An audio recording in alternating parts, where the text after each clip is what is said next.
When you realize that your name, your form, and everything you see is provisional, two things happen. To some people, they have immediate, what we could only metaphorically call the dark night of the soul. They go into a deep depression because everything they thought was real is no longer real, including their own name, form, body, and mind. Some people get so scared that they have a bad trip. Some people cross that threshold and discover nirvana or enlightenment. And they say, wow, I thought I was squeezed into the volume of a body in the span of a lifetime, but I'm a timeless being that can morph myself into any experience, including the human experience, which is amazing. But the human experience is also that which causes existential depression. So the causes of human suffering, since you brought it up, are brought up in Eastern wisdom traditions as, number one, you suffer because you don't know who you are. You confuse yourself with your body-mind experience. Number two, you grasp and cling at experiences which are evanescent and transitory and dreamlike. You say, what happened to your childhood? It's over. What happened to yesterday? It's over. What happened to 5 minutes ago? It's over. What happens to these words? By the time you hear them, they don't exist. So, Wittgenstein, the German philosopher, said, we are asleep. Our life is a dream, but once in a while we wake up enough to know that we are dreaming. So what do you wake up to? When you cross this threshold, you wake up to your true self, which is not body or mind, but the awareness in which that experience is happening. So grasping and clinging at a dream is the second cause of human suffering. The third is being afraid of anything that's unpleasant, pain, abandonment, being treated by someone not respectfully. So that's, there's aversion to certain experiences. Third cause of suffering. Fourth is identifying, which is related to it, with your ego identity. And fifth is the fear of death. Now they're all connected. They're all the same fear. And they are not knowing who you are. This is the biggest question everybody should be asking. Who am I? What am I? Am I the changing experience of this body, which is a perceptual activity? Am I the experience of the changing mind or the changing personality? Because you don't have the same personality when you were a kid or maybe even 10 years ago. What is it at the basis of this? When you start that reflective self-inquiry, ask yourself, who am I? What do I want? What is my purpose? What am I grateful for? Go into the stillness of meditation, you have what wisdom traditions have called revelation, revealed truth.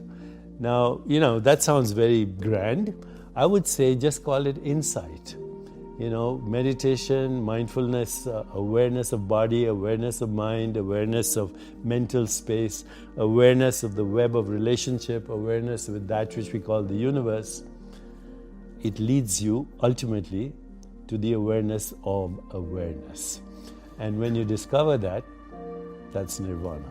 Now, everyday experience is modified consciousness. So right now what we're experiencing is what we call the waking state of consciousness. So awareness is modifying itself every time you open your eyes into this experience, right? And you call it the physical world. Now if you close your eyes, you have another state of consciousness where you don't actually experience the physical world. You experience sensations, images, thoughts, emotions, stories. It's like a dream. As soon as you close your eyes, you're experiencing, you might call it daydreaming, but there's no difference between a daydream and what you dream at night. The physical world has disappeared, there's only a mental world. Then you go deeper at night, even the mental world disappears in what we call deep sleep.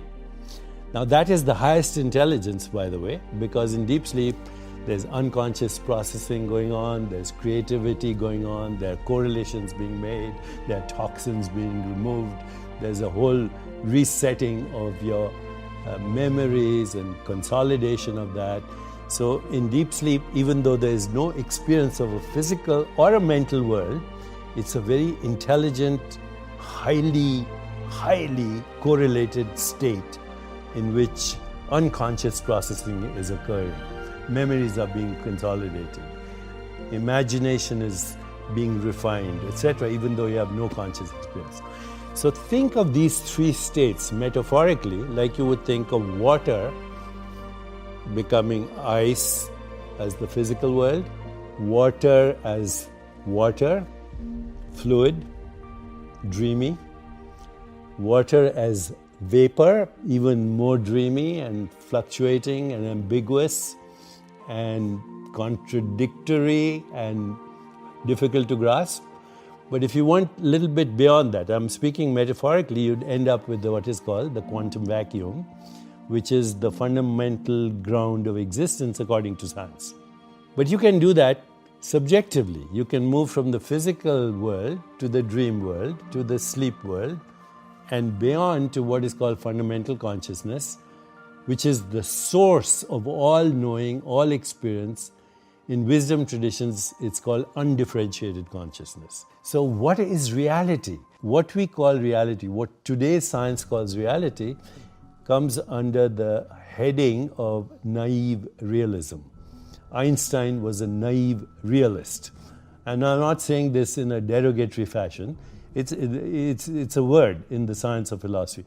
Naive realism means that the physical world exists exactly as perceived by the five human senses. Now, obviously, that's not true. Other species experience the world through different modes of sensory perception.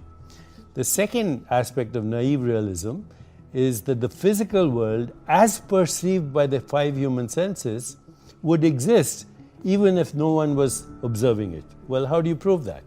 And firstly, it's naive because we know that the world is more than what is perceived by the five human senses.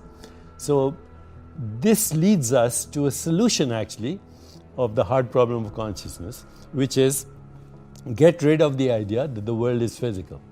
What we call of the world as physical, even your physical body, is a perceptual activity. And that perceptual activity for you and me is a human perceptual activity through human consciousness, not through bat consciousness, not through mosquito consciousness, not through plant consciousness. But non-dualism says, go beyond that.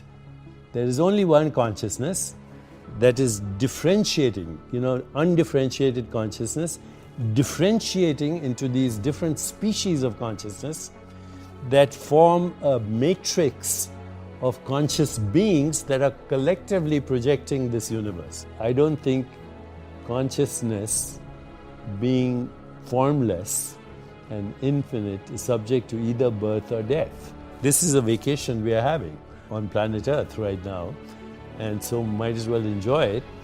But death is not the end of consciousness, it's the end of a certain storyline in consciousness, a certain interpretation of perceptions, images, feelings, and thoughts. It's not that I don't think about death. I ask myself, what is beyond my provisional identity? And I dwell in that, and that has a very interesting outcome, which is the outcome in every spiritual tradition. There are only three things that happen, by the way, in a religious or traditional experience. One is transcendence.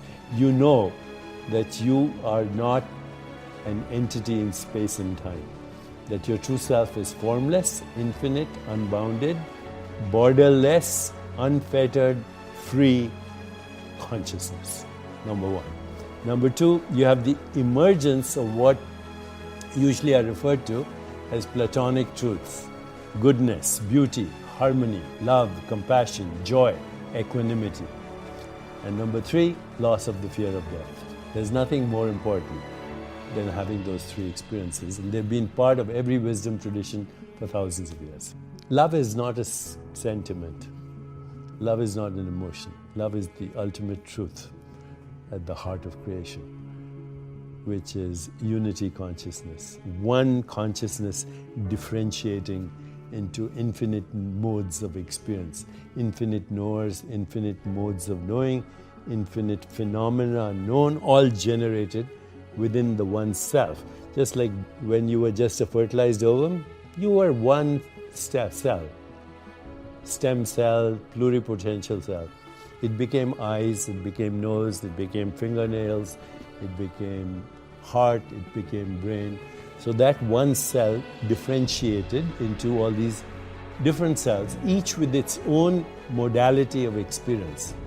Like that, the one mind or the one consciousness differentiates itself into what we call the universe, with every species of consciousness knowing the universe in its own unique way.